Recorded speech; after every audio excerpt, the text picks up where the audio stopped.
هیوادارم پابندی ئەو قەرارانەی حکوومەتی هەرێمی کوردستان شتێکی زۆر جوانەکە مەکتەبەکان داخرا و مزگەوتەکان لەبەرەوەی ئەمە بۆ سەلامەتی هەموو میلەتی کوردە. ئەم نەخۆشیە ئەم بەڵایە مەرز ناناسێ، خزم ناناسێ، مەسوول ناناسێ، گەورە ناناسێ. ئەمە تەنانەت تەئسیل لە کوامەی خۆی بە زۆر مهم و سەرکردە ئەزانێ ڕووی تێ ئەکات. ئەمە بۆ مرۆڤایەتیە تا ئەوەی جەوی دنیا گەرمە بێ و تا 15 بەشکمە خوای ئەم بەڵایە لە سەرمان لاچێ و ئەو بڕیارانە بەلای منەوە زۆر بڕیارێکی حەکیمانە و جوانە. ئەمە خزمەتکردن بە کۆمەڵگایە. ئەگەر حکوومەت خەڵک ئاگادار نکاتەوە خەڵک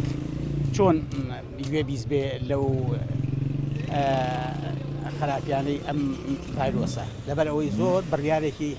چاکی داوە و دەستی خۆش بێ. جلك بيدفيا وف خطواجي خاصة كهافتين منع بهيا ودعوتا وكافيا وتشتوصا جلك جي خدام دس خوشية ليتكين ولازم بترجي شكو أبا مصلحة عامة يعني أبا بكي شركي يعني كاتشوا داعش هذا ما أبا جلك داعش خراب ترى ودس خوشية ليتكين وأم جلك ترازينا أم حسكين بترجي خطوة بافيجن بو أفشلو حكمت كري راستي جلك وبوشة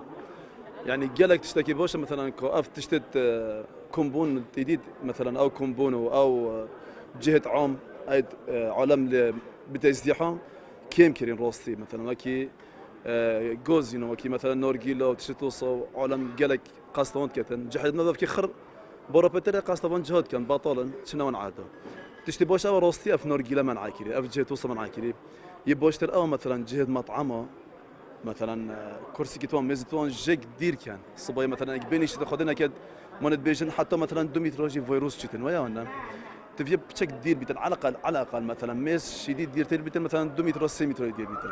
زيارة حكومة لسر وسر شاو مع بريارك إجوانا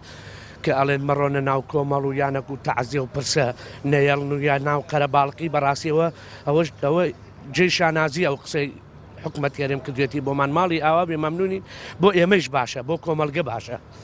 كهيك توش أبي على مرة ناو قربالك ولا برو ببوني أو يكوا بنجاية توش نبي لقاليا.